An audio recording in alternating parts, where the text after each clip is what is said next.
mbokk yi salaamaaleykum ñu ngi leen di nuyu bu baax a baax di am mbégte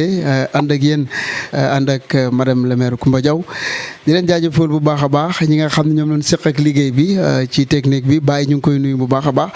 di nuyu bu baax a baax ki nga xam ne Ismaïla Ba mi nga xam moom laay seq ak waxtaan bi di ko jaajëfal bu baax a baax yéen ñi nga xam ne yéen ñu ñuy seetaan à travers le monde ñu ngi leen di jaajëfal ñu ñuy déglu ci rajo bi aussi ñu ngi leen di ziar bu baax a baax di leen jox seen wàccuwaay naan leen asalaamaaleykum wa rahmatullahi taala wa barakaatu di nuyu bu baax a baax ki nga xam ni mooy chargé comme bu mairie bi di Grand Malay ñu ngi koy jaajëfal di ko ziar war a waxtaan ak ku mag macha allah koo xam ni histoire dana retenir ci région bu Louga moom mooy premier mairesse boo xam ni rek jël na ay fonction di jiite li nga xam ne moom mooy commune am mu nekk sàkk ci Jolof nekk koo xam ne aussi mi ngi ca fi nga xam ne rek moom mooy HCCT ñu koy jaajëfal bu baax a baax tey moom lañ seet si nekk ci biir këram wala waxtaan ak moom incha allah war a seq ak moom laaj ak tontu gannaaw loolu ma bàyyi Ismaïla mu daal di nuyoo incha allah ñu daal di songu waxtaan bi Ismaïla ba salaamaaleykum. waaw asalaamaaleykum mbokk yi ñu ngi leen di nuyu bu baax a baax di la nuyu yow DJ Jo ki ma seqal waxtaan bi di nuyu madame le maire Coumba Diaw suñu invité ak suñu caméraman bu baax bi ñu ngi leen di ziar bu baax a baax di nuyu toute la population du Jolof comme ni nga ko waxee DJ Jo tey ñu ngi fii ci Sagata war a seq ak waxtaan ki nga xamante ni mooy le maire Coumba Diaw donc ñu ngi leen di bismillah ñu nar a dugg directement ci waxtaan bi incha allah. jërëjëf mi ngi noonu kon duñ def rek lu dul bàyyi madame le maire daal di nuyoo bu nuyoo rek Ismaïla daal di seq ak moom waxtaan incha allah ci deuxième partie bi ñu ànd ak moom ci ay lu am solo loo xam ne daal dina ko réaliser ci commune bi madame le maire salaamaaleykum. aleykum salaam di Jezo maa ngi lay fay di nuyu tim sa nattangoom bi nga ànd ak di Ismaïla ak le caméraman Thiam maa ngi leen di nuyu yéen ñëpp di am mbégte lool daje ak yéen fii tey sama biir commune di nuyu nag commune Sagata bi yëpp bàyyiwuma kenn chef de village les imams population bi conseil municipal bi bàyyiwuñu kenn ñoo ngi nuyu ñëpp di am mbégte lool nag tey ni ngi bi ngeen jógee ñëw di ñu seet si fii tey di leen wax bismillah fii ci commune Sagata Jolof. jërëjëf madame la maire ñu ngi ci am mbégte bu baax a baax macha allah xam naa dama lay bàyyi Ismaïla rek mu am ay laaj ak tontu yoo xam ne dana ko sekk ak yow ci première partie bi. waaw jaajëf madame le maire donc ñu ngi am mbégte bu baax a baax ci dalal bi ñu dalal fii nii macha allah donc avant ñuy ñëw sax d'ailleurs jot nañ def benn micro trottoir waxtaan nañ ak population bi ci lépp loo xamante ni peut-être réalisé nañ ko fii au niveau de Sagata mais dañuy commencer directement ci domaine bi nga xamante ni daanaka mooy actualité tey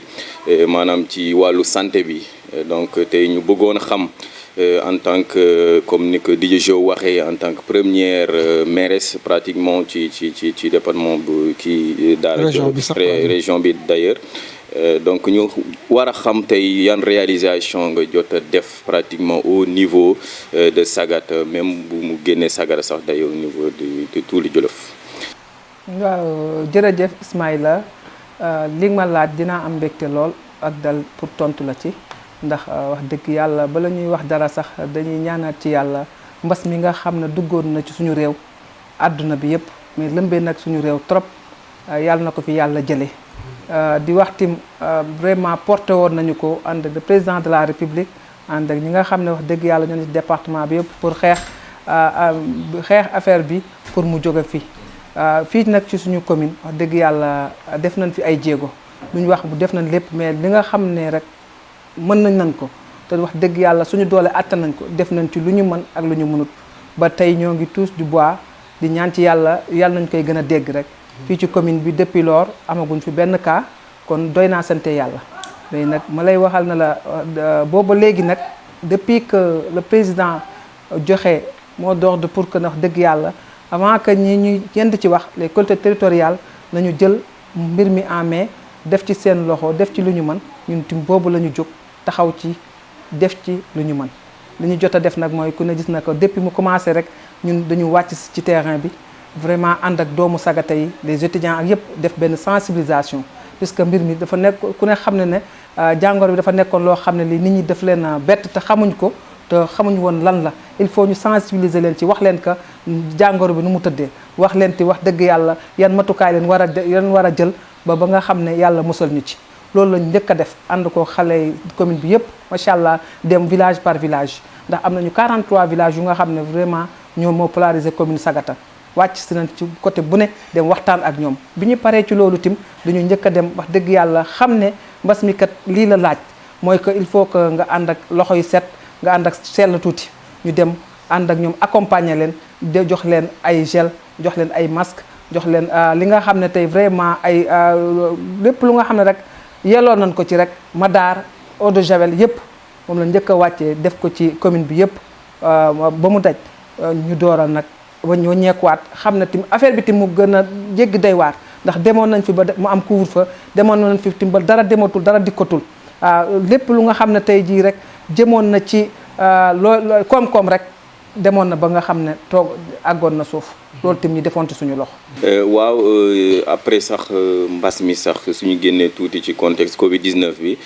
dañu gis pratiquement communes yu bëri ci seen poste de santé wala case de santé yi fay nekk dañuy jànkonteel ay jafe-jafe yu métti par exemple tey problème déplacement au niveau des ambulances et tout ça est-ce que yaa ngi xalaat ci loolu wala yan réalisation nga teg pour xeex lu ni mel. waaw jërëjëf Ismaïla boobu itam dinaa la fi mën a tontu bu leer man de yaakaar naa ne du ma wax ne motal naa lépp mais j'espère que fii ci ma wàllu commune 2 postes de santé laa am naa maa ngi fee 6 cases de santé yu nga xam ne wax dëgg yàlla 7 cases 3 yi maa ko ci sama kii maa ko réalisé mais ma lay waxal na la depuis que mu boobu ba léegi ndax ñoo ngi fekk 2 ambulances wax dëgg yàlla te nag poste bi bàyyiwuñ ko appuyé na leen ci côté bu ne accompagné nañ leen ci côté bu ne ba wax dëgg yàlla def naa ne jafe-jafe boobu foofu moom amuñ ko moom pour déplacement beeg yooyu yëpp amuñ ko ndax gis yaakaar naa ne boo fa demoon léegi def fekk ambulance bu ta gaaree ci foofu benn ambulance mu ngi ci biir kon def naa ne boobu loolu moom doo am méttiwul fii daal jafewul fii daal. très bien madame xam nga ren ba léegi année bi nu mu mel suñu génnee tuuti ci wàllu wér-gu-yaram ñu xuus dugg ci wàllu éducation tuuti wax si parce que pratiquement Covid 19 bi laal na secteur yëpp surtout éducation bi gis nga nu mu demee ren dañu dem arrêté cours yi à un moment donné ñu reprendre mais malgré tout ça li ñu gis ren mooy résultat yu baax.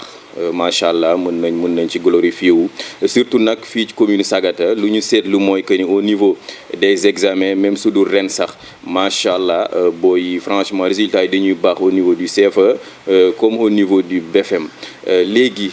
madame le maire gis nga yow yaa ko gisal sa bopp donc par rapport ak loolu lan nga war a mën a wax tey ñi nga xamante ne ñoo seeq njàng mi ak lan nga mën a tey def pour mën a appuyer leen ci ouverture bi nga xamante ni moom la ñuy jubal pour mën a pérenniser li nga xamante ni mooy résultat yu baax yi Sagata di génn à chaque fois.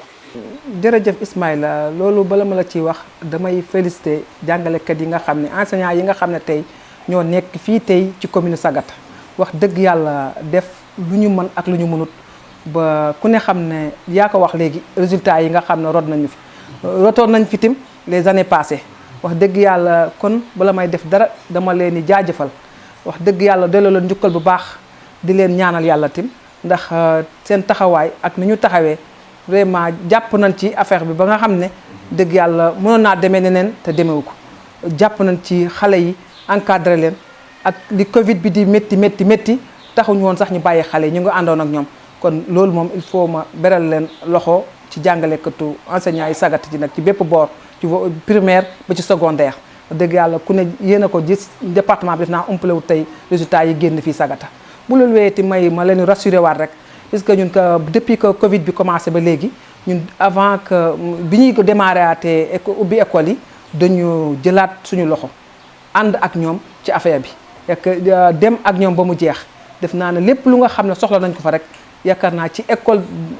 yi classe yi nga xam ne examen la mu jàpp ci primaire bi jàpp ci secondaire bi nga xam ne sax nekkul suñu compétence dañ fa def li nga xam ne moo ñu fa war jàppale nañ leen ci ay masque jox nañ leen ay thermoflash jox nañ leen ay lave-mains jox leen eau de javel madar ak gel alcoolisé yépp jox nañ leen ko ànd ak ñoom nag ci fépp fu nga xam ne rek gis nañ fa loo xam ne lii war nañ fa taxaw ak lu ñu mën ak suñu doole ak lu mën a doon rek ñu ñëw ànd ko ak ñoom kon loolu moom def naa ne moom jéego boobu tim def nañ ko foofu te di leen rassurer tim ne la ouverture des écoles yi ñoo ngi nii di ko pareel ndax démb ci vendredi bi rek maa ngi rencontré le commission bi nga xam ne moo yor wàllu éducation pour waxtaane ñoom nan la ñuy defee nan la ñuy taxawee ci ouverture des écoles fas nañu yéene la ñu defoon ci ouverture des écoles yi passé ci après Covid bi fas nañu yéene def lu ko ëpp ndax fas nañu yéene a jàppaat ci lépp lu nga xam ne rek mesure de barrière yi nga xam ne tey ji ndax ku ne xam ne jàngoro bi demagul fas nañu ci yéene defaat suñu loxo te tim accompagner waat tim suñu doom yi nga xam ne ñu ngi foofu jox leen ay fourniture ba nga xam ne wax dëgg yàlla du ñu am lenn loo xam ne dañuy génn di ko wuti ba mën a toog jàng seen jàng normal. macha allah Dijo. loolu am na solo Ismaïla ñu lay jaajëfal bu baax a baax ci li nga xam ne wax dëgg yàlla madame le maire def na ko ci réalisation jëm ci domaine yi nga xam ne tudd nga ko léegi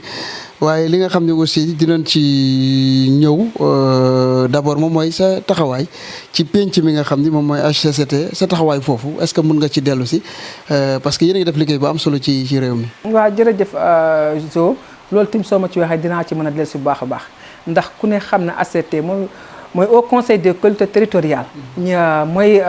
benn institution bu nga xam ne le président moo ko initié woon taxawal ko fi muy deuxième institution bu nga xam ne moo nekk fii ci Sénégal après l'assemblée kii la au conseil la ñu nekk nag ñun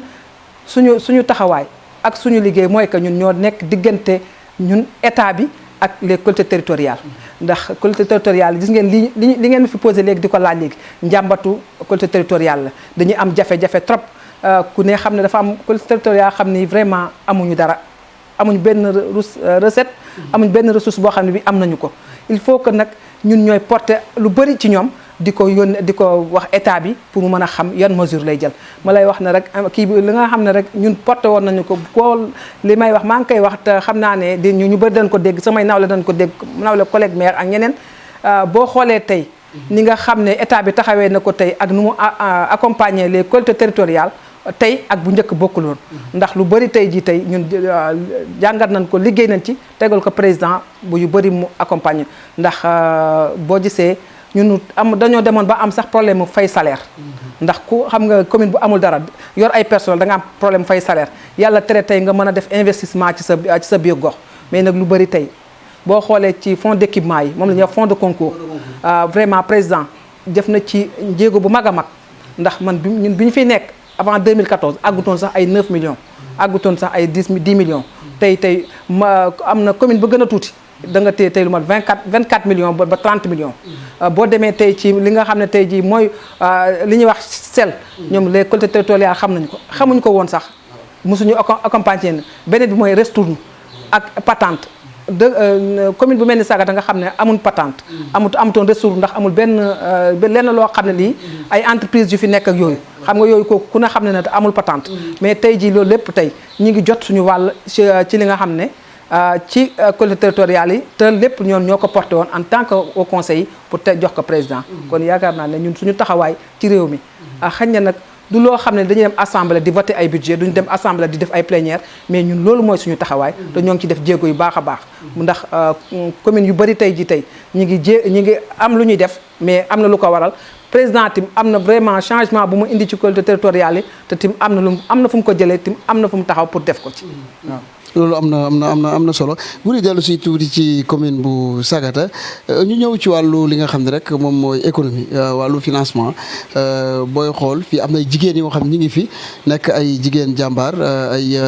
jigéen yoo xam ne da doon soxla léeg-léeg ku leen mën a dimbali ci li nga xam ne moom la ñuy yëngu est-ce que am na ay jéego yoo xam ne def nga ko par rapport ak jigéen ñooñu fii ci Sagata nga financé leen ngir ñu mën a liggéey jëm ca kanam. waaw jërëjëf Zo yaakaar naa ne boo waxee jigéen rek. lu may nekk maire de la commune ñëpp laa fi toogal mais nag li ñuy wax dafa am loo xam ne luy daw ci man mooy jigéen bi te jigéen laa nag te nag wax dëgg yàlla dama jaar ci lu xaw a bari tuuti parce que man dama jaar ci développement dama jaar ci nekk agent de santé xam naa lu rôle jigéen bu baax te xam naa tim jigéen taxawaayam ak yelleefam ba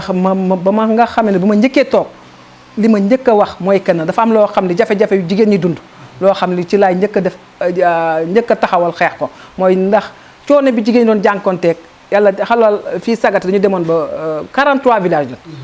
10 villages ñoo fi nekkoon ak ñaari forage yoo xam ne ñoo fi doon fonctionner am na jigéen ñu bëri doon taluñu woon sax bokk ci dem ñu leen di financer pour ñu liggéey ak yooyu dañuy xëy takk seen saret dem di rooti yendu àll ba ngoon ñu ñibbisi loolu lépp ñu taxaw ñu ne ñun man jéego boobu laay njëkk a def pour mën a jox jigéen ñi seen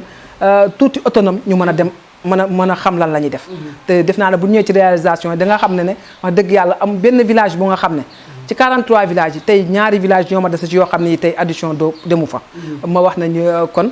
loolu laa njëkk a génne ci jigéen ñi ba pare nag li may wax ñoom xam nañ ci dara fexe ba ñu bokk ci kuréel yi nga xam ne dañuy mën a am ñu appuyer leen ñu am financement dem liggéey ndax tey jii tey bu ma la waxee tey maa ngi ci 34 groupement yoo xam ne tey ñu ngi ci yëngu ci commune bi groupement boo dem tey ji tey am na lu mu taxaw am na lu mu yor am na lu mu yëngatu ñoom seen bopp kenn ku ne tey ji tey am nga ci loo yor am nga loo yëngatu am nga looy def te ñun ñoo leen accompagner ba pare ànd ak ñoom ci bépp boox pour que ñu mën a dem waaw. loolu am na solo ci wàllu addition d'eau yaa ngi wax ni am na ñaari village yoo xam ni ñoo la tee àgg nga àgg à 100% lan mooy jafe-jafe yi. waaw xam nga rek li ñuy wax moom ñaari village yooyu nag ñoo ma des tee ma àgg 100% dama koy nangu parce que loo xam ne lii chaque année. nga def addition d'eau wala nga def leneen ñoo ngi ci te fas nañ koo yéene incha allah rabbi 2021 bi nga xam ne ak li ñuy desee avant suñu mandat fas nañoo yéene ñaari village yooyu incha allah ñu yóbbu fa ñu jox leen ndox mi naan dafa nekkoon loo xam ne lii rek dañoo defoon budget participatif mooy ko dañuy tëgg loo xam ne ci commune bi lañ koy tëgg ñu xool ñi nga xam ne ñoo gën a sori ñuy daw ay 7 kilomètres 8 kilomètres ñi daw 2 kilomètres ñi daw 1 kilomètre ñun foofu lañ doon jëmale suñu liggéey ñu di ko def ba tey ji yàlla def na tey ñaari village yu rek moo ñu dese te fas nañu yéene ñaan ci yàlla tim mi jàppale mu jàppale ñu ba loolu wax dëgg yàlla suñu li ñu dese yàlla ñu jox ñooñu ndox ñu naan loolu am na solo ci wàllu électrification aussi mu mel ni am na jéego boo xam ni def nga ci donc te des na mais am na jéego boo xam ni def nga ko ci est-ce que mën nga ci dellu si. waaw jërëjëf DJ Jo ba tey foofu tim dinaa fi dellu si parce que man bi may ñëw fii ci en 2014 ñaari village daa fekk ñu électrifier leen muy Sagata Jolof ak Sine Abdou mais tey ji boo xoolee tey am na les autres 5 villages yoo xam ne électrifier nañ leen ci jàppandalu président de la république mi nga xam ne moom fii tëggoon benn programme bu ñu wax PIDC wax dëgg yàlla mu jàpp ci bu baax a baax li ma gën a yitteel nag tey ji ak li ma gën a soxal tey ji mooy que ne man xam naa ne sama commune sama village li ma yi gën a yitteel mooy que ñoom ñëpp tey ñu électrifier leen te tim ci loolu laay dox te maa ngi ci te nag dama koy porter ànd kook ñoom ci bépp boor que wax dëgg yàlla lu ma mën maa ngi ko ciy def naa ne deuxième phase bii di ñëw du ma ndax lu ñëwagul mënoo ko wax mais maa ngi ci incha allah rabbi nu ñu defoon ba électrifier 5 villages danoon électrifier waa les autres 5 villages ñeneen ñi tamit ñu def ko étape par étape ba mu àgg ndax loolu rek moo ñu gën a yitteel ndax ku ne xam ne tey électrification nécessité la boo xam ne bii ci gox ak ci béréb dafa am solo trop ndax ku amul électrification léegi sax wax ma sax njàng mi sax moo ko njëkk a laaj yàlla tere nag leneen li nga xam ne yeneen contexte yi nga xam ne mi ngi ci biir kon nag vraiment man lu ma gën a yitteel ak li nga xam ne ci lay xeex ci lay dox mooy que ci bu ma jógee ci ndox bi électrification bi piste yi ñoo ma gën a yitteel ci loolu. loolu am na solo daan ci ñëw sax ci lu gën a yaatu ci loolu ci réalisation yi bu ñu dellu tuuti ci Covid bi waxuma sax au niveau local loolu moom li ñu ci def moom àdduna bi yëpp xam nañ ko mais au niveau départemental dafa am benn liggéey bu am solo boo xam sam def nga ko au niveau départemental ci li nga xam moom mooy mbas bi est-ce que mën nga ci dellu si. waaw jërëjëf DJ soo bëggee itam ñu dellusiwaat ci ndax ne wax dëgg yàlla bi nga ñu waxee léegi rek en tant que maire ñu nekk maire yore suñu commune mais nag dañ ci def am na loo xam ne def nañ ko ci suñu biir commune ndax loolu moom ala kulli al dañ ko war a def ndax responsabilité bi ñu yàlla dénk la ak population bi dénk ñu ko am yaakaar ci ñun kon nag lépp lu ñu mën ak lu ñu mën dañ ko war a def beneen bi tim yaa ma wax léegi au conseil la des collectivités territoriales toogalatuma fi rek tey commune Sagata man je suis élu départemental boo nga xam ne département bi yëpp ñoo jëloon ànd ak man élire ma ci loolu tànn ma élire ma kon man wax dëgg yàlla waruma nekk nitu Sagata kese ba tax ne ci foofu tim lu ñu mën ci Covid bi def nañ ko ci ndax bi ñu jógee la su ministre de la femme mu initié woon une femme un masque ñun dañu jóg porté ko suñu département def ko benn réseau ànd ko ak les élus parlementaires les députés ñu ànd ko ak ñoom taxaw ci jéego boo xam ne bi tey commune bu ne tey jii tey am nga loo def loo xam ne tey dañ ko bi ñu ko boolee vraiment mu nekk loo xam ne lu jéggu day ku ñu tey ci région de Louga bi ci niveau national ku ñu mënut ci loolu mënoo ñu ci. ñu taxaw ci taxawaay bu rafet. ànd ko commune les 19 communes yëpp. ñu bokk ko def ko devant le préfet yëpp. commune bu ne ñu dem fa distribuer fa ay masques. taxaw fa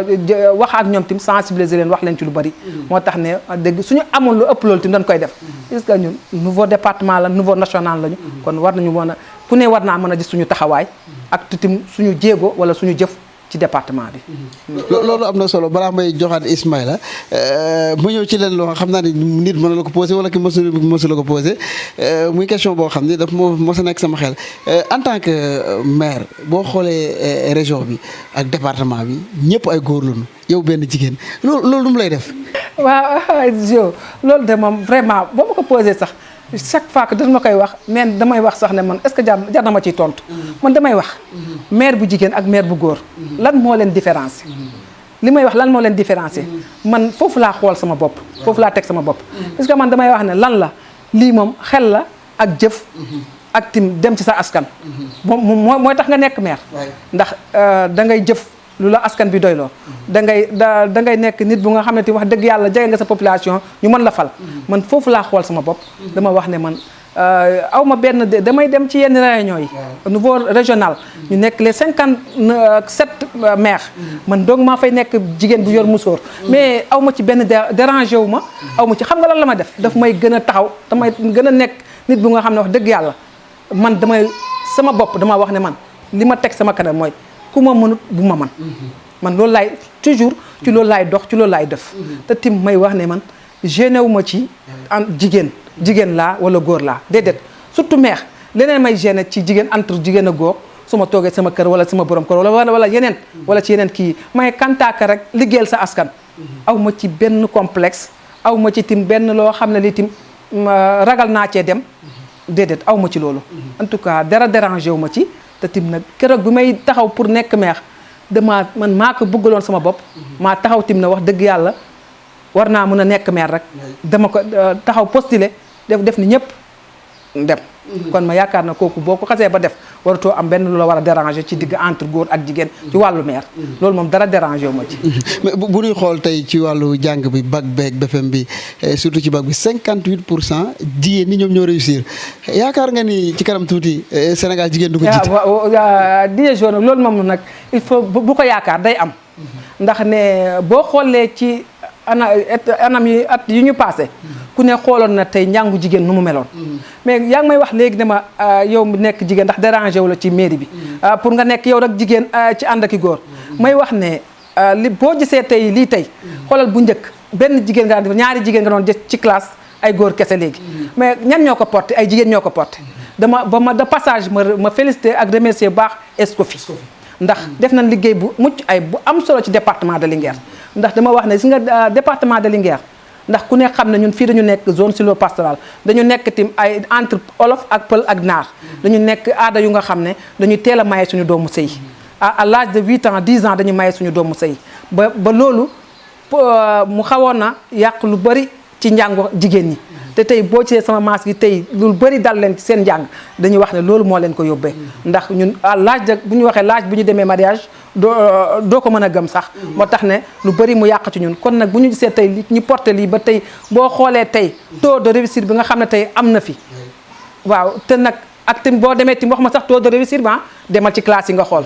boo duggee ci classe yi nga xool xam ne wax dëgg yàlla ñun moom am nañ yaakaar ne ak li ñu xeex ci 8 mars ak leneen yëpp dañu dem ba fi ñu toll da ngay ne wax complexe benn jigéen benn góor dañu dem ba nga xam ne jigéen ñi daañu jël responsabilité nekk ay maire nekk président départemental nekk président de la république nekk ministre te di incha allah rabbi ci loolu lañ fas yéenaa dox te ñoo ngi ànd ak ñi koy dox di leen accompagner incha allah. en tout cas c'est visible Ismaïla. am na solo macha allah madame le maire wax nañ ci réalisation yi électrification yi yaa na ci branchement d'eau yi ak impact Covid 19 bi ku ñëpp xam nañ nu mu demee ren te surtout foofu sax laay insister parce que ñi la xamul woon sax déjà ci Covid 19 bi yaakaar naa ne xam nañ la. parce que gis nañ sa loxo fépp macha allah foofu rek di may desandi ci point bi nga xamante ni fa ngeen mujj ak DJ Jo ci jeunesse bi maanaam ndaw ñi. est-ce que ñoom aussi donc la commune avait répondu présente, la commune de Sagata pour seeni mëbët parce que déjà bi ma rombee ci tali bi rek gis naa jeunes ñu toog noonu est-ce que la commune vraiment def na li mu war ci jeunesse bi pour parce que xamoon nañ ne déjà liggéey bi taxawoon na tout ça lépp doxul au niveau des métiers aussi donc amoon na benn rupture est-ce que am na benn appui boo xamante ni commune de Sagata Jolof defoon na ko pour ndaw ñi. waaw jërëjëf Ismaïla foofu tamit mën naa la fi tontu bu baax wala may wax dara tamit damay remercier jeunesse Sagata Jolof ndawu Sagata Jolof ndaw wax naa la ko léegi ci sama premier wax bi ma njëkkee wax ma ne la ñun que depuis que Covid bi taxaw ñu war ko porter dañu ko ànd ak ndawu Sagata yi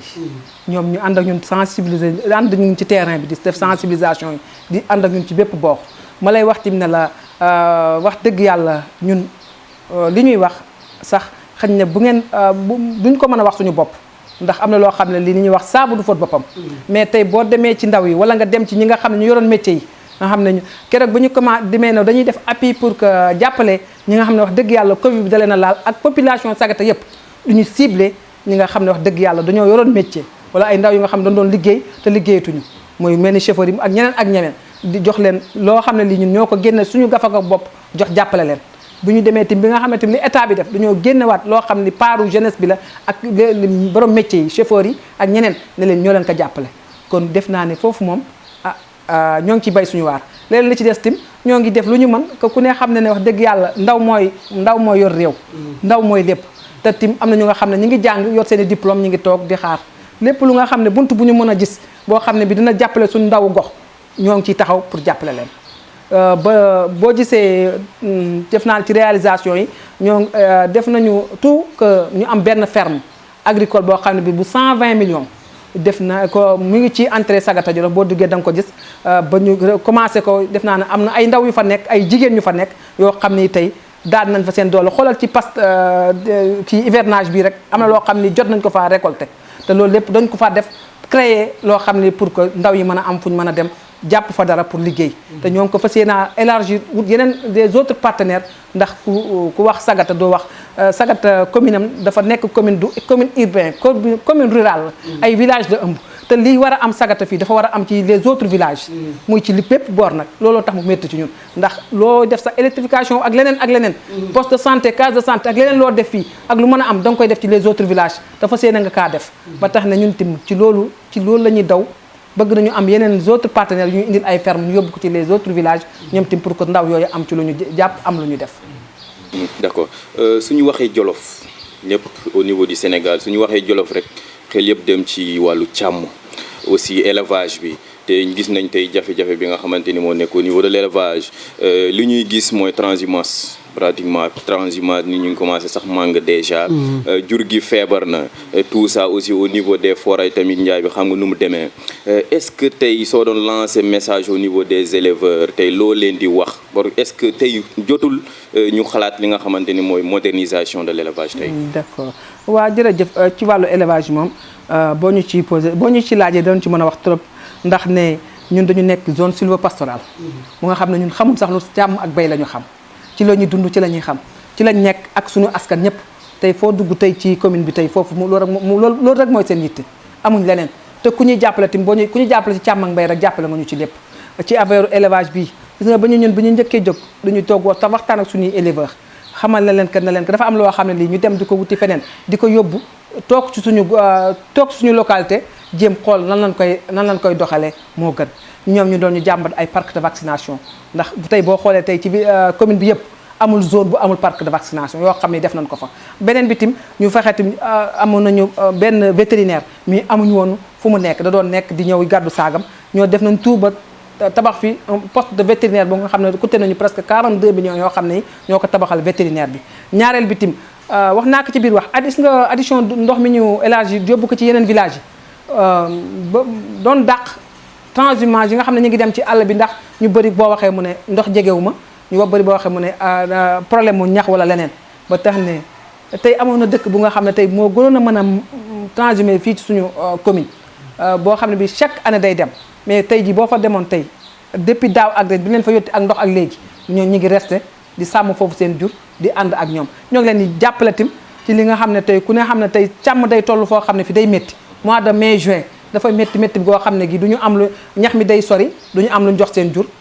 jàpp na leen ba ñu am benn GIE bu nga xam ne tey mooy Galle Aynabe ñu fay am loo xam ne dañ bu mois de mai juin dañuy am genre appui ñu jox di jàppale éleveurs yi pour ñu mën a am tuuti lu ñu mën a jàppale seen jur. ba léegi ci même point bi dañuy dégg à chaque instant ci niveau Jolof donc problème éleveur ak sàmmkat béykat toujours des problèmes est-ce que parfois il arrive que ngeen toog ak ñoom wala waxtaan wala am ngeen benn programme boo xamante ne war na mën a tax ngeen éradiquer problème boobu une bonne fois pour toutes. dëgg la loolu moom jëf naa ne li ñu wax ne Ismaïla mu wax nga ponk bu amaat solo ci wàllu élevage ak ci wàllu càmm ak mbéy mi ndax ku ne bu ñu waxee ñun zone sylvopastorale la càmm ak mbéy moo ñu seex ku ne xam ne kon tey sàmmkat bi la ak béykat bi kon ñaari ñooñu tey ay doomu ndey lañ war a nekk kii dafa war a sàmm alalam kii sàmm toolam waaye nag ci loolu ma lay wax na la ñun que depuis que ñu nekk fi ba léegi ñun chaque année dañuy boole sàmmkat yi ak béykat yi toog ak ñoom waxtaan ak ñoom wax leen kat wax dëgg yàlla ku ne li nga xam ne tey jii moo lay xaar ci lii ku ne tim ñu wax la tim wax dëgg yàlla bu ñu sañoon nga doxalee nii ba lii du am du ñu wax de du ñu ñàkk am ay divagation du ñàkk am ay coow mais que coow lu bëri fii ci suñu commune bëriwul ndax ñun de passage ma remercier bu baax le sous-préfet de l'arrondissement de Sagata ndax chaque année day def benn CLD ñun itam après son CLD dañuy waat suñuy chef de village ak les autres éleveurs ak baykat yi fi nekk waxtaan ak ñoom ba lu bëri ñun moom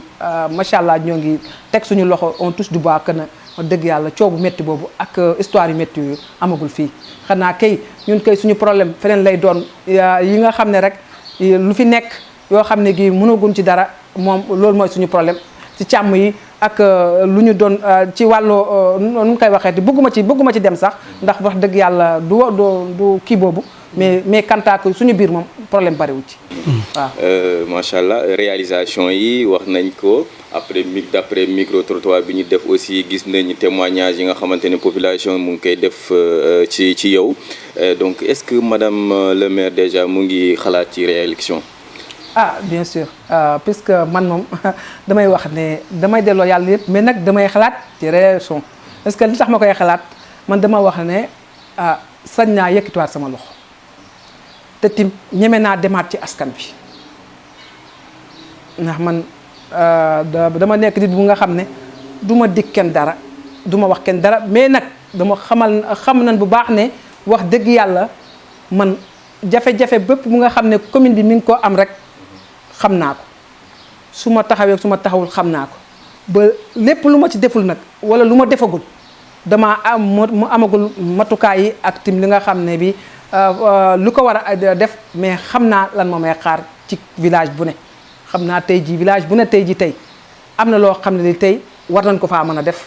yii jot nañ ko faa def ñii ñoo ngi ci yoonu def ko ñii ñoo ngi ci taxaw pour wax dëgg yàlla jàpp ci pour ñu def ko bu dee ci wàllu ndox wax naa ko léegi li ñu ci desee bëreetul électrification ñoo ngi ci pour yàlla jàppale ñu ci yeneen dëkk yépp am électrification ci wàllu yoon tim ñoo ngi ci ndax ku ne xam ne temps yi président de la république dafa am benn programme bu mu génnewaat mooy que PACASEN rural PACASEN rural nag bu ñu ko waxee dafa am loo xam ne lii dañu koy wax pour comme nu PDC amee loolu nag dañ koo jagleel collectivités territoriales yi maire yi pour que ñoom ñoo gën a xam jafe-jafe yi nga xam ne ñi ngi koy dund ak tim li nga xam ne manquement bi nga xam ne nekk na ci commune yi ba tax ne 2021 bi PACASEN rural dina war a taxaw ci commune bu ne ba jafe-jafe yu bëri may dalal rek sama population wax leen na leen daal en tout cas lépp lu nga xam ne rek seen jafe-jafe la wallaay la xam naa ko te maa leen ko gën a bëgg a def te maa leen ko gën a yéene pour def ko te maa ngi ci incha allah rabbi. loolu am na solo madame le maire xam naa ci lu ñuy ñëw fan nga fekk Sagata ak fan nga ko yóbbu tey actuellement. waaw jërëjëf DJ Jo soo ma waxee foo fekk Sagata foo ko yóbbu man dama la bëggoon sax ndax am na loo xam ne li ñuy wax tunga ne du teew ñu nataal dafa am loo xam ne li da ngay dem nga dem ci population bi wala tim nga dem ci li nga xam ne jot nañ ko fi réaliser ndax ñun ba ñu ñëw fii Sagata benn Sagata Jolof commune bi yëpp benn poste de santé lañ fi fekkoon bi ñu ñëwee yaakaar naa tey mi ngi ci ñaari poste bi ñu ñëwee fii ñaari case de santé lañ fi fekkoon 3 cases lañ fi fekkoon tey jëlee nañ ko 3 yóbbu nañ ko 7 cases def nañ fi 4 cases de santé bi ñu ñëw fi fekkoon fi ambulance ñun tey fexe nañ tey ba tey commune bi tey am ñaari ambulance benn bi ci ministère de la santé benn bi ci les ressortissants de Sagata Jolof yi nga xam ne ñoo ngi fi ñoo ci jàpp ba nga xam ne tey jii vraiment que ñoo mu dem Sagata bi ñu ñëw fii tey amuñu xàmmee woon Sagata am na nu mu tëddee ñun fexe nañ tey ba tabax fi benn marché bu mag ànd ak ay cantine boo xam ne bii tey képp ku nga xam ne ku ngay jaay ku leen nga doon toog sa buntu kër di jaay loolu jëlee nañ ko fi jawe bu ko foofu bi ñu ñëw Sagata Jolof pour ñu jël mburu Daara Jolof moo leen daa jox mburu ñu jël ay oto di ñu indi foofu loolu def nañ ay jéego ak i partenaire ba jëlee fi loolu tey jii li ñuy def Sagata gi boo demee tey Sine Abdou tey jii mooy deuxième poste bi nga xam ne tey moo fa nekk tey moo fa la nekk ti marché bi nga xam ne tey am na Sagata kii tey def nañ bu mel noonu Sagata Jolof ñun bi ñu ñëw fii itam am na li ma la wax léegi fukki dëkk ak juróom-ñaar yoo xam ne tey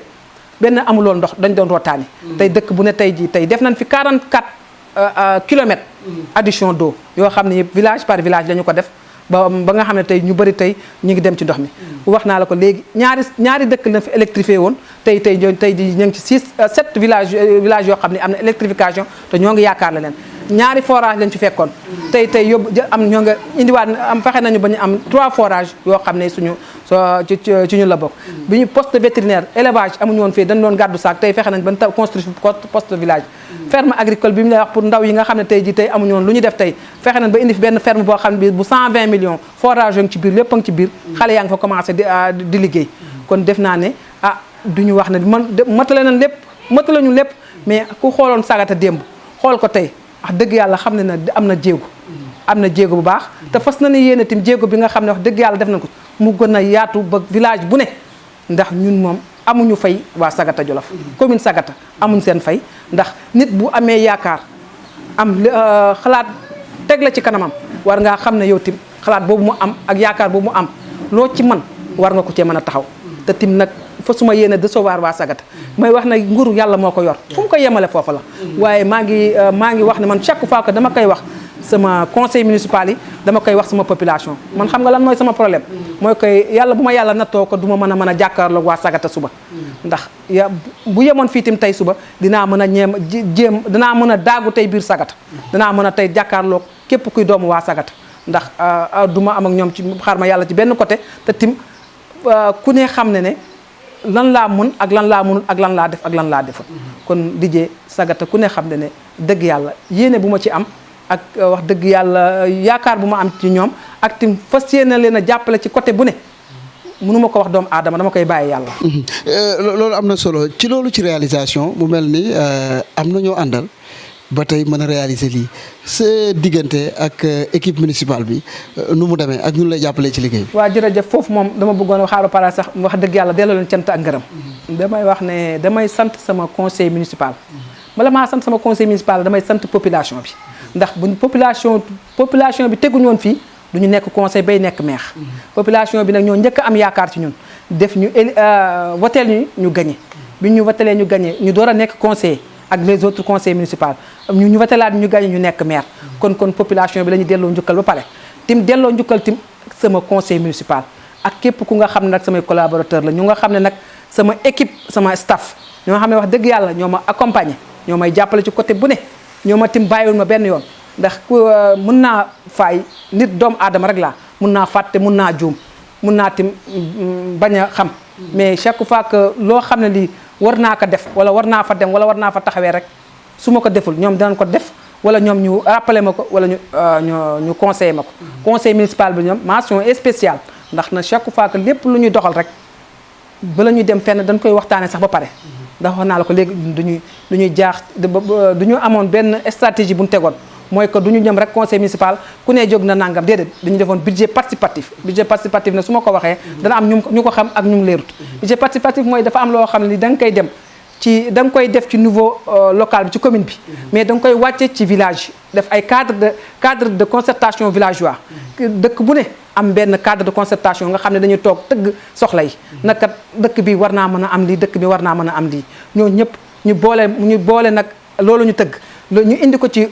indi ko ci conseil municipal bi ñu xool segg ko jàngat ko ba xam wax dëgg yàlla ci lan lañ war a taxawee ak lan war a def ak lan nga xam ne moo gën a prioritaire ci li nga xam ne tey moo ñu xaar ci askan wi soxla ko kon foofu ma lay wax ne la wax dëgg yàlla mënuma fay Sagata Jolof mënu ma fay sama conseil municipal mënu ma fay sama staff. loolu am na solo ci wàllu aussi jeunesse sport gis nañu fii chaque année dañ lay maranel li nga xam ne moom mooy final bi mu mel ni am na loo xam ne aussi dugal nga ko ci sa loxo ci wàllu sport est-ce que mën nga ci dellu si. waaw jërëjëf sport bi moom wax dëgg yàlla dugal nañ suñu loxo waaye nag dañu nangu na des na ba léegi. ndax ne ndaw dafa am loo xam ne li lu mu soxla. mooy que ñun chaque année moom que li nga xam ne moom lañ yelloo ak ñoom muy ci jàppale leen ci fond. dañ koy génn ba mu mat jox leen ko. leneen bi ci des mooy que chaque année que ñoom bu ñu soxlaa mu ñu def coupe maire dañuy ànd ak ñoom accompagner leen ci ba mu mat. mais dafa am lu des mooy que ne xam nga ne vraiment que ne stade dafa am nu mu war a bindoo ak nu mu war a tëddee. ni mu war a tëddee mooy dafa war a am ay grille de protection dafa war a am benn tente bu nga xam ne dafa war a nekk ci biir loolu des na foofu tax xam nañ tim mi ngi ci ñun. mais wax nañ la que léegi man chaque fois que bu ñu ma ko waxee damay wax ne. bu fekkoon ne Sagata village rek mooy commune bi du doon problème mais dama wax ne man tey mënuma def tey ay grille de protection bàyyi jigéen mu boot doomam dem di rootaani loolu mënuma ko mënuma def tam tabax tey foyer des jeunes ma bàyyi tey jigéen bu war a tey dem di jël soqam di ko sóob ci gën a di dëbb loolu mënuma ko ba tax ne may wax ne lu ñu gis étape par étape la suñu prioritaire moo doon tey jëlee Sagata ci képp kuy war a na jigéen muy góor ak ñàkk ndox bu ci nekk ñu génne ko fi ba pare ñu door a nag taxaw ci leneen du teetim nag ñoo ngi chercher ay partenaires fu ne ndax boo gisee leen fi jot a réaliser lu bëri du mairie kese partenaire bu ñu am ci côté bu ne yóbbu nañ fu lu ne lu génn rek ñu am fu ñu ko dugal waaw. loolu am na solo diriger mairie métti na de. waaw métti na méttiwut puisque tim dafa am loo métti na puisque nag dafa war a métti ndax li mu war a métti mooy que na wax naa ko yaakaar dafa rëy da tim teg la ci kanam teg la sa kanam dafa rëy ndax bu ñëpp toogee lu toll ni commune bu ñu nekk loo xam ne ni 12000 habitants wax dëgg yàlla ñu taxaw teg la seen kanam soo ko bëggee oyofal wala soo leen bëggee boo bëggee jàppee ko ne nag lii la rek wax dëgg yàlla dina nekk loo xam ne lii déception dina am ci ñoom ak yow te ñun nag dañuy ragal déception bu suñu diggante ak ñoom bu ñu matalewuti tim nañ gis suñu jëmm nañu gis tim lu nga xam ne ñun moom lañ mën a ànd ak ñoom ci bépp boor ba tax ne foofu daal métti na fa ndax ne duñ leen bàyyee dara man bàyyiwuma leen dara yàlla seede na da boo ma fekkee ci seen xew damay dem sax ci ceetubal olof ak yëpp dama fay dem lu mën a xew ci gox bi dama fay teg sama tànk bu dee maa ngi fi su ma amee section bu ma fi nekkul sax danaa yebal ay ndaw ñu dem teewal ma ci bépp côté foofu nag wax dëgg yàlla ku ko jàpp ku ko bëgg a oyofal wala ku ko bëgg na méttiwul war na mën a métti war na mën a métti ci côté boobu war na bañ a métti tim ndax na lépp soo ko bokkee ak say boo ko bokkee ak tim ñu ngi ko war a bokk ak te tim di ci am benn taxawaay bi war na bañ a métti waaw ñun moom foofu rek la ñu gisee métti na rek ndax yaakaar bi métti na tim te bëgguñu am benn déception suñu population ak ñi nga xam ne ñoo ñu tegoon seen kanam wax dëgg du mat nag wax dëgg yàlla mënuñu matal lépp mais nag ñoo ngi ñaan ci yàlla bu yàlla may ñu nattooñu ñu am déception ci ñun wala rek ñu séenuñu fenn wala ñu yaakaar ñu fenn rek du ñu fa gis waaw ak lu mën a doon bu ñu taxawal suñu jëmm sax dana dem ñu gis foofu dina tax ñu taxaw maanaam cumul de fonction yi nga di gars yi di ko wax souvent naan du yoon wala dafa metti nekk fële nekk fii ñaar yi noo koy gérer non parce que nag wax dëgg yàlla métti na méttiwul cumul de fonction yi dama wax ne maire kese est-ce que mun na def dara maire kese xoolal maire ak bu la waxee salaire u maire ak leneen bu ku la wax ne la mën na def dara ci loolu dëgg la xëy na da ngay dem rek mais doo xam ni ngay demee cumul de fonction bi ça dépend ci yow rek ci yow lay dépendre ndax am na ñoo xam ne sax yor benn fonction la ñu yor mais yow pour nga gis leen problème la waaw nit ki mooy bindee noonu wala nit ki moom la ko yàlla nattoo loolu wala nit ki moo bëggee noonu waaye ñun moom cumul de fonction bi yàqul suñu dara suñu amee suñu session dañuy dem defi ko dem dox ci lu ñu ci war a dox def mais nag du teetim dañuy replier waat suñu paree dañuy replier waat ñëw ci suñu commune ànd ak ñoom waaw ba tax na ñun amuñ ci benn jafe-jafe waaw loolu am na solo xam naa ñu bàyyi Ismaïla ñëwaat boo amee ay question après ñu dellu si waaw suñu génneen tey commune Sagata madame le maire tey scandale yi au niveau du Sénégal problème yi et tout ça au niveau de la politique temps yi la ñu ngi doon wax problème juge Téliko tey ñu ngi ci enregistrement entre Sonko et Mansour Faye tey est-ce que vraiment c'était le Sénégal qu'on a rêvé waaw jërëjëf Ismaïla soo ma tontee loolu dinaa ci am rek lu ma la wax tuuti ndax politicienne laa wax dëgg yàlla nag am na loo xam ne wax dëgg yàlla war naa ci mën a addu mais nag sama àddu du ci bëri parce que man ni ma gisee man politique gu Sénégal léegi man vraiment dama cee am tuuti déception ak gàcce ndax dama wax ne ñun fi ñu toll tey muy ñun ñi nga xam ne ñun ñoo ne ci pouvoir bi ak ñeneen ñuy opposé dafa am leneen lu leen askan bi di xaare yaakaar naa ne yaa fi def lii yaa fi jël lii yaa taxawee nii yaa def nii dama yaakaar ne askan wi xaaruñu foofu te nag nit ñi dafuñu askan wi xaaruñu ci yenn wax yi daf ñun suñu bopp ñun ñu nga xam ne tey ñoo fi nekk ñu ngi ñuy xaar tey luñ fi def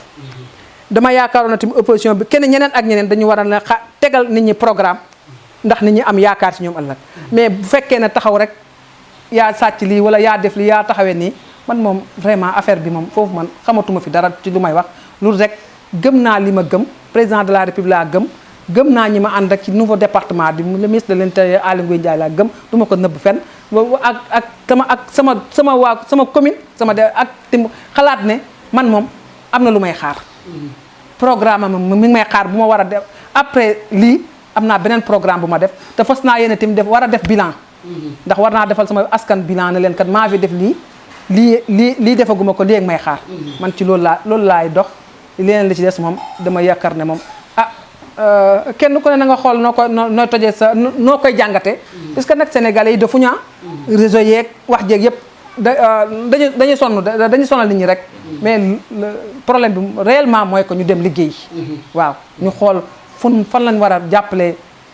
Sénégal ba génne ko ci lépp te nag loolu ci la ñuy dox ci la ñuy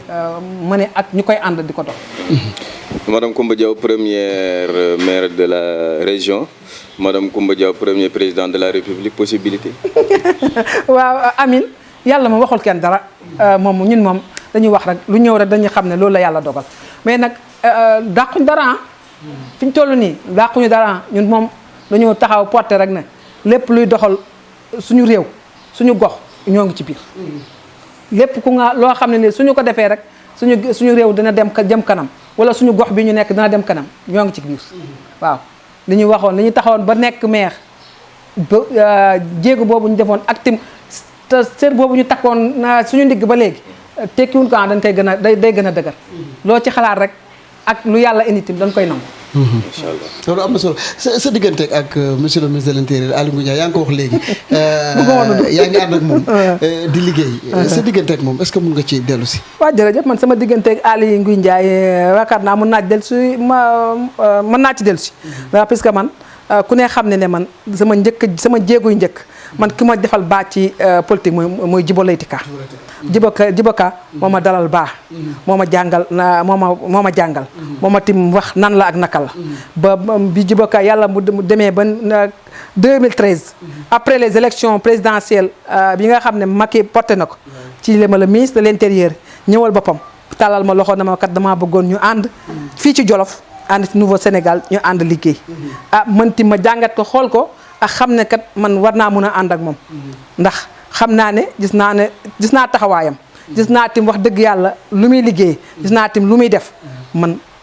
damay xool nit bu baax bu ma ko jàngatee man dem nangul ko ànd ak moom depuis 2013 ba léegi ñoo ngi ànd ci APR ñoo ngi ànd ci lépp lu nga xam ne rek luy doxal département bi ak luy doxal Sénégal mu wax dëgg yàlla tim nag bu ma la waxee léegi sama réalisation yu bëri lu ma lay wax na la nag yàlla ak moom jàpp na ci ndax addition yu doo yu bëri ak leneen yoo loo xam ne li wax dëgg yàlla jàppale na ma ci kon moom tim dëgg yàlla dama koy sant dama koy gërëm ndax am na fu ma fekkoon mais am na fu ma indi moom tim waaw xam na ne wax dëgg yàlla bi may jël si xamoon na may kan waaye tim am na fu ma yóbbu ba loolu tim dama ko koy sante te tim xamal ka nekk man du ma tricher du ma awma leen lu may def li ma yitteel tim moom xam naka mooy que man bi may jël man sagate moo ma yitteeloon sagate tim moo nekkoon lépp lu nga xam ne lu may def lu ne sagate laay jiital ak département bi kon ba tax na moom lépp lu mën a doon ti man lépp luy doxal département bi wala luy doxal sagata bu ca nekkee rek mu xam ne maa ngi ci gannaaw maa ngi ci kanamam ñun ñëpp ñun ñoo bokk fu ñuy def ay APR lañu ñoo ngi ciy ànd di bokk di liggéey amuñ benn problème amuñ benn xaar ma yàlla mun naa fëgg buntu bu ne mën naa ko fëgg. taxaw ay APR ci biir département bi noo ko jàngatee yaakaar nga ni tey bu élection amee APR mën na cee génn surtout élection municipale yi di ñëw. loolu moom sama bopp laa koy natt rek. li may natt sama bopp la mu may sol laay solal keneen. man yaakaar naa ne man fii ci commune Sagata lu ne ci kanam la. te yaakaar naa ne bu dan samp ndéegi ndënd yi ci kanam. boobaa dinañ xam. te dim nag wax dëgg yàlla yaakaar naa ci yeneen commune tim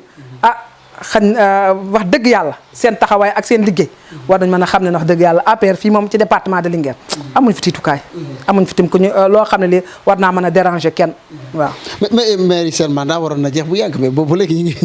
ñi waaw loolu moom Didier yàgg na fi. en 2000 amoon na fi. xam nga en 2000 amoon na fi. kon loolu yàgg na fi. 78 amoon na fi. kon waa 98. amoon na fi. ba tax ne ay nu ñu koy waxeeti li ko indi. du ci maire yi du ci président. ku nekk gis na li ñu jóge. dañu jóge élection présidentielle. ñu waroon a def 6 mois war def élection locale. ku ne xam ne jóge présidentielle def 6 mois nga def local. ku ne xam ne mu yéenewul maanaam. yàlla def na tim ñu yaakaaroon na après 6 mois yi bu ñu demee ñu xëcc ko bala 2021 ku ne yaakaaroon na tey élection day am. mais ku ne gis na tey li fi xew. contexte bi nga xam ne mbas mi 6 mois nga nekk ko ci loo xam ne lii wax dëgg yàlla li nga mënoon ak li nga amoon lépp muy réew mi muy gox yëpp lépp dem na ci mbas mi war nañoo mën a xalaat nan la ñuy jàppalee réew mi. bañ génn ci lii waaye waruñu xalaat ay élection pour fal. man de sama bopp laa du question na tey buñ ko defoon suba sax ànd naa ci. buñ ñu taxawaloon tey suba sax élection yi je suis prêt pour ñu dem ci. waaye tamit nag war nañoo mën a bàyyi xel ak def yërmande population bi. ndax ku ne xam ne élection lan lay ku bi muy ànd ak li ci nar a dem lépp nar ko cee defaat te Covid bi. ba léegi ñuy wax entreprise yi tëj nañ ñu bëri ñi nga xam ne seen liggéey yàqu nañ ci am ñoo xam ñëpp ñu ngi toog ba pare am lu bëri tey état bi war na ko def ci askan bi ba léegi motali ko kon def naa ne loolu moo ñu gën a yitteel suñu pare ñu dem ci élection élection moom ala kulli àll dañ ciy dem danañ ci dem kon nag nañu fexee dindi nit ñi ci jafe-jafe bi ñu nekk pare ñu dem ci. yaa ngi doon wax sànq lu am solo Sagata moo la ñor mooy sa objectif tey bu ñu doon ci élection yi ñu falaat la objectif bi fan nga bëgg yóbbu Sagata tey bu fekkoon tey falaat nañu. fi ma bëgg yóbbu Sagata moom def naa ne wax naa ko. mooy que ne man fi ma ko jëlee woon indi ko fii dama bu ma falaatee bëgg naa koo jëlee fii yóbbu feneen. mooy que électrifier village yëpp. piste yi nga xam ne tey enclavement bi am ci diggante yeneen dëkk yëpp. ñu def fa ay piste dëkk yi amul ndox yëpp ñu yëf fay ndox. jigéen ñi nga xam ne tey ñu ngi jànkonteeg ay jafe-jafe ba léegi mooy ci wàllu soq ak wal. ci wàllu financement fas naa yéen a jàpp ci ndaw yi nga xam ne tamit wax dëgg yàlla ñoo xam ne ñu ngi yor seen diplôme wala ñi nga xam ne sax dañoo bëgg a liggéey ci yeneen yi loo xam ne soo ko defee ñu liggéey ci fas nañ yéen a jàppale leen ci ndax ñun moom suñu jafe-jafe gox moom mën nañ la kaa tegal A ba Z te tim coono buñu jànkonte mën na la ko tegal A ba Z ba tax ne moom xam nañ lu ñuy xaar. maanaam Sagata ruq-ruqaat yëpp xam nga lan mooy seen problème. mën naa la ko waxal benn par benn village par village. mën naa la waxal village bu ne benn par benn jafe-jafeem ak la fa nekk. wala man mën naa ko wax. sama 43 villages yëpp xam naa tey ji kenn ku ne sa jafe-jafe. xam naa te wax dëgg yàlla lu ma fay xaar. te maa ngi ci tim porté ko nag. lu ma man maa ngi ko ciy def li ma mënut maa ngi koy wuti te fas yéene waat ko tim jàpp ci ba wax dëgg yàlla su ma matalul lépp tim. dégg village bu ne na xam ne kat tey jii tey def nañ fa dara. waaw. loolu am na solo Ismaïla balaa ñuy tàggatoo. fekk na lay tàggatoo rek madame le maire ñu wax tuuti ci gouvernement bi après suppression poste premier ministre bi ñu dugg directement ci impact Covid 19 bi ak jafe-jafe yi tey ñuy wax problème assainissement président mu ne def na 700 milliards pratiquement ci wàllu mbënn mi mais ba léegi affaire baa ngi fi justice bi problème baa ngi fi ba léegi toujours. tey est-ce que président war na mën a tax tey pour yow war na mën a xalaat tey remaniement ministériel. waaw remaniement ministériel moom loolu moom wax dëgg yàlla mënuma ci wax su ma la waxee war naa ci mën a wax mënuma ci wax parce que yaakaar naa moom mi taxawal gouvernement moo war a xool lan moo ko ci doy ak lan moo ko ci doyut. beneen bi ngay wax ci wàllu mbënn mi ku ne dama bëgg ñu xam ne ndoxu ren bii fi am li fi am yaakaar naa ne. gëj na am bu ñu waxee ne est-ce que mas na am sax laay wax est-ce que mas na am gëj na am ba tax ne ak ku mënoon a doon tim ak nu mu ñëwee mënoo ci woon dara de assainissement bi nag président wax na ko ba mu leer naa ne def naa ne am na lu mu ci jotoon a def mais yaakaar naa ne après hivernage bi ku ne xam na dana defaat beneen jéego bu ëpp bi mu ci defoon te tim moom que ba muy jot réew mi am na lu mu waxoon te loolu jógu ci woon mi ngi ci woon ba lii far yàlla indiwaat ko balaa 2023 man maa la wax na la président dana gën a taxawaat ci assainissement bi ci wàllu Covid bi tim ku ne xam ne wax dëgg yàlla dafa lëmbee àdduna bi la bu doon Sénégal rek ñu mën a wax mais dafa lëmbee àdduna te nag wax dëgg yàlla nag dañu santaat yàlla am fierté ci suñu Sénégal am fierté ci ñi nga xam ne ñoo ŋànk Sénégal ndax tey bu ñu demee tey ba tey boo demee ci yeneen réew yi bu ñuy nattee ñett Sénégal ñu di wax tey ñu nekk 2e position ci niveau national ci niveau international kon xam nga ne kon wax dëgg yàlla am na ni def nañ jéego te liggéey nañ ci wax dëgg yàlla may jaajëfaatal blouse blanc yi nga xam ne ñu ngi fi vraiment seen taxawaay ak seen liggéey kii la daal am na kii daal mënu ci wax daal sant leen gërëm leen. Très bien. Et après le travail, la vie quotidienne de madame le maire, c'est quoi? Man moom ma vie maa ngi nii après le travail mairie bi maa ngi suma kër maa ngi fii ak sama population maa ngi fii ak ma famille maa ngi fii ak waa Sagata yëpp su ma nekkul ci sama mairie maa ngi sama kër mais nag chaque fois que yàlla def na tim man du ma nekk nit bu nga xam ne man rek maay nekk chaque fois que ma nekk maag sama population surtout ñi nga xam ne tey ñoo nekk fii dañu ñëw ànd ak man su yendu ak man ni ñu nekk ci lu ñu débat comme lan la ñuy def fan la ñuy taxaw lan moom mooy suñu taxawaay lan la ñu war a doxalee loolu mooy suñu sax 2e bi. madame le maire dafa accessible. waaw non ñu waaw boobu moom wax dëgg yàlla amu ci problème. ndax ne doo ñu fekk ñu nekk ci Sagata kese ñu nekk déedéet. foo fekk fu ne yàlla seede ne foofu laay gën a remercier sama staff. ku ci demul école wala defoo ci leneen wala demoo ci leneen. yaa ngi jege madame le maire ñëw ànd ak moom yendu ak moom rek te yendu bi ak moom du dara madame le maire ndax lii ba est-ce que duñ waxee lii madame le maire est-ce que duñ def lii madame le maire est-ce que duñ dox laa loolu mooy si leneen beneen bi ci des maa ngi ak sa mes enfants leur papa dem na génn àdduna mais depuis que booba léegi maa ngi ak samay enfants ak leur seeni frères yi ñu bokk benn papa aw ñu benn jafe-jafe ak samay dëkkandoo waa Sagata ndax dëgg yàlla di ànd ak ñoom ci bépp boox man doo ma fekk du ma nekk madame maire bu nga xam ne day wax kat këram wala déedéet su ma neexee léegi damay sol sama bubu maa ngi léegi dugg ci beneen kër toog foofa toog ànd ak jigéen ña di waxtaan ak ñoom dañuy am sax ay kii damay dem ci ñoom toog def la ba mu neex ma dem sama bokk ak maire yi nga xam ne kenn du leen gis. seen dëkk kenn du leen gis seen bureau amul déedéet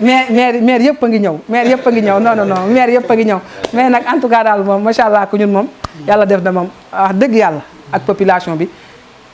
may nañ ñu lu ne ndax xam nga ñun mën nañu sax bañ a xam nga mën nañu woon bañ a dem fenn wala man ñuy toog mais ñoom ñoo ñu may lépp ndax kuy déplacé ñëw ci yow di la waxal kuy déplacé ñëw di ànd ak yow di la orienté ak di la bàyyi xel kon ñooñu ñoo wax dëgg yàlla ñoom la di jaajëfal nag commune gis nga DJ Ismaïla man moom dama wax ne man sama wax premier wax ak sama dernier wax mooy commune Sagata mënuma leen a fay damay leen di bàyyi yàlla parce que nag nee naa leen nag yaakaar nañ yàlla yaakaar ma mais man tim na wax dëgg yàlla ku ne xam ne fu ma commune Sagata population Sagata teg fu ma teg ku ne yéen ñii sax xam ngeen ko lu mën a doon rek wax dëgg yàlla damaa wax ne ku ma ci mënuloo ma te du man ñoom la kon man mënu ma fay waa population Sagata góor ak jigéen wax dëgg yàlla mag ak ndaw mënu ma fay kenn ba ci imam yi ba ci chef de village yi ak ñu mën a doon lu may nekk jigéen vraiment man damaa sentir na wax dëgg yàlla lii sax damay dem ba ci ma toog sama lal ma ne wax ne man du lu ma def leen du ma xam lan la mais cofeel gu Sagata am ci man xaw ma lan la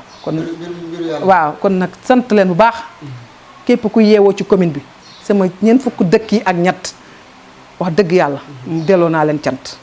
te nag bàyyi naa leen xeltim nag wax dëgg yàlla yàlla doolu sutura mbokk yi ma nga noonu